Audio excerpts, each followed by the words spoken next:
Yeah, my name is Bethany Waugh, and I work with Veterans Affairs Canada in our HR group.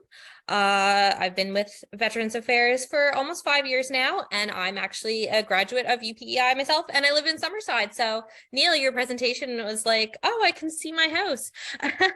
So yeah, so with myself and Michael today, we're going to go through just some information about Veterans Affairs, what types of jobs we have, our mandate, and what it looks like when you apply for a position with us. So basically in this presentation, we're gonna cover who we are, what we do, how to apply for processes and job opportunities, and we're gonna present you the open job opportunities that open at the moment. So our mandate and role here at Veterans Affairs is Veterans Affairs Canada's mandate is to support the well-being of veterans and their families and to promote recognition and remembrance of the achievements and sacrifices of those who served Canada in times of war, military conflict, and peace. So our organization is made out of 4 branches. So it's service delivery, commemoration and public affairs, CFOX, which stands for Chief Financial Officer and Corporate Services Branch. And then the 4th one is strategic policy, planning, and performance. So first, there we go. So for service delivery, their mandate of their group is they delivering benefits and services and for providing social and economic support that respond to the needs of veterans, other clients, and their families. So examples of groups that work on this within VAC is case management, transition services, healthcare support services, disability benefits, financial benefits, rehabilitation, education, and training supports. This branch offers wide range of opportunities that range from entry-level positions such as Veterans Service Agent, Payment Officer, Records Clerk, and Benefits Program Officer, up to management positions such as Veteran Service Team Manager.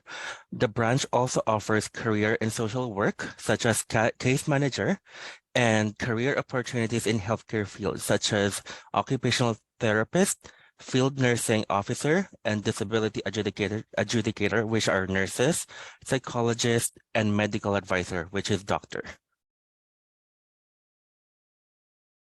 Another branch is commemoration and public affairs. And so keeping alive the memory of the achievements and sacrifices made by those who served and continue to serve Canada in times of war, military conflict, and peace. And providing strategic communications, guidance and service, media relations, and organize and support ministerial events.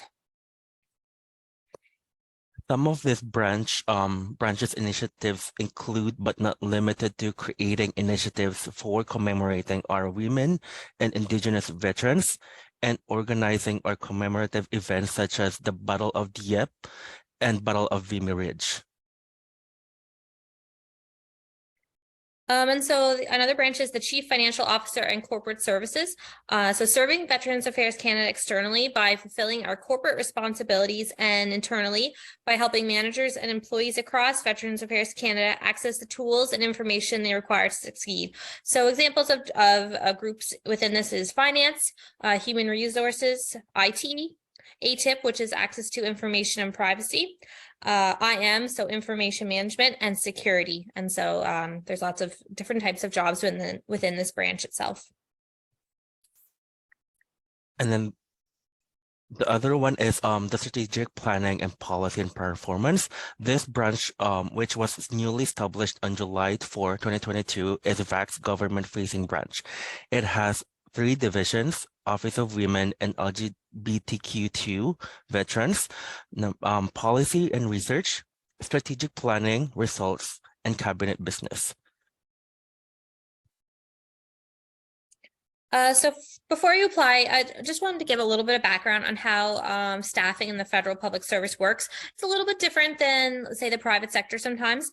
So what it's based off is merit-based staffing. So every position has what we call a statement of merit, or qualifications that you need to meet in order to be hired or appointed to a position. It usually consists of an education level, experience factors. So we'd like maybe you to have experience in using Excel or experience in customer service roles, for example. There's also things such as abilities. So we want you to have the ability to communicate effectively in writing, for example. Personal suitabilities, those are usually like, judgment, interpersonal relationship skills, things like that. And so how we go about assessing these different criteria is through different methods. And common assessment methods we use is such as written tests, interviews. So we sometimes do interviews, in person, pre-COVID mostly, over the phone, for example. MS Teams we use, Zoom. And then we've also been starting to use a program called VidCruiter. And so this sends you out a link and it'll give you like, let's say 4 or 5 days to actually record an interview. So you get the interview questions come up on the screen, and then you're given, 1 or 2 attempts, I'll call it, to record your answer. And so this kind of helps because then you could kind of complete your interview on your own schedule. Everyone's busy. You might have a job that you're currently in, you're in school, you have children. So this kind of lets you complete your interview on your own schedule and when it works best for you. We also have standardized online tests that we can sometimes send out. And there's also positions where we ask you to do a presentation. So we might send you some material a few days before and then ask you to, pretend that you're the HR manager, for instance, and create a presentation on, maybe returning to the office or different types of scenarios. And so then we ask you to present it to us. And then we ask when you send your resume in, when you apply, to include all information, even information you think might not be, pertinent.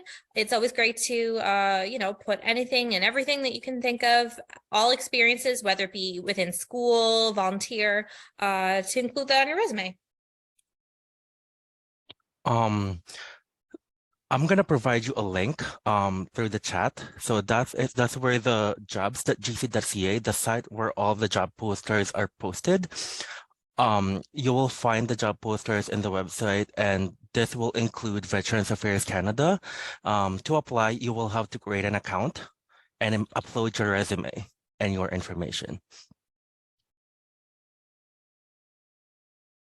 And so when you're in there, on the left-hand side of the screen, you can find a spot where you can refine your search. Because honestly, when you first go in there, it can be a little bit overwhelming. Like, for instance, this screenshot here from GC jobs, there's 811 jobs. Now, that's a lot. That's a lot to go through. So on the left-hand side, you can always search by a job title. You can search by location. So, Charlottetown, for instance. You can look at a specific department, things like that. So that's a kind of a quick guide to kind of breaking it down so you don't have to go through, 41 pages of jobs, for instance, on this one. So once you have created an account and found the right poster for you, that interests you, click the apply button to start the application process. So after you submit your application, you may be asked to complete additional assessments, like I mentioned before, such as written exam, interview, language evaluation for positions that require bilingualism, etc. And once all the factors have been assessed, all candidates that meet the essential requirements will be placed into what we like to call a pool, or a grouping of qualified candidates for managers to access. And at this point, you may be contacted if and when job opportunities become available.